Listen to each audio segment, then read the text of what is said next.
Ob dnevu Zemlje s spoštljivostjo obeležujemo kompleksnost okolja in prostora, v katerem živimo.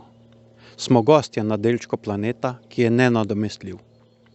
Večina prebivalstva živi v urbanem okolju, naša občina pa je specifična tudi po tem, da nas zaznamuje pomemben del vseh lepot in danosti podeželja. Pravilen odnos do okolja se vse bolj razvija. Zmanjšuje se onesnaževanje vode, zraka, pa tudi odlaganje odpadkov. Vse to je na eni strani posledica dobrega upravljanja gospodarskih javnih služb, predvsem pa odnosa vsakega posameznika do okolja in do narave. Z doseženjem nikoli ne moremo in ne smemo biti dokončno zadovoljni, kljub temu, da že dosegamo visoke cilje. Prostor za trajnostne izboljšave in na vsakem koraku. Sevnica je v preteklosti strani strokovnih institucij bila že večkrat prepoznana kot zemlji prijazna občina. Za odgovorno prizadevanje na področju varovanja naravnih danosti, ustvarjanje boljše kakovosti bivanja občanov ter dobro informiranje o pravilnem odnosu do okolja. Vsakdo izmed nas z življenjem in delom povzroči del obremenitve okolja. Z vlaganjem v okoljsko infrastrukturo, kot so čistilne naprave in dobro organizirana skrb za odpadke, se trudimo te učinke čim bolj zmanjšati. Ocenjujem, da smo pri tem uspešni.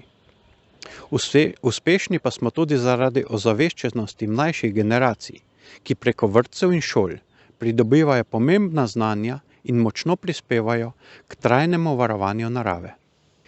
Izziv je, kako uskladiti sodoben, tehnološko vse zahtevnejši življenjski slog z naravnim tempom okolja, v katerem živimo in od katerega smo odvisni.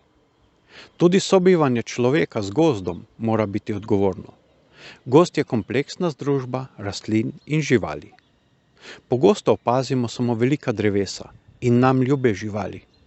Moramo pa se zavedati, da so pomembne vse živali in vse rastline, tudi tiste, ki jih ne poznamo. Naravno ravnotežje je zelo kompleksno vprašanje. Gozd živi po zakonih narave.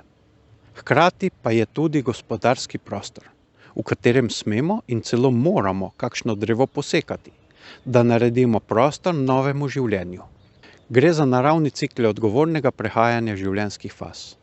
Pomembno pa je, da je skrb pod budnim očesom strokovnjakov, ki razumejo, da je okolje celota ekološkega, ekonomskega in socialnega prostora.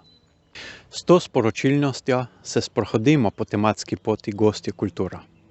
Začutimo lepoto sobivanja in prijetno praznujmo Svetovni dan Zemlje.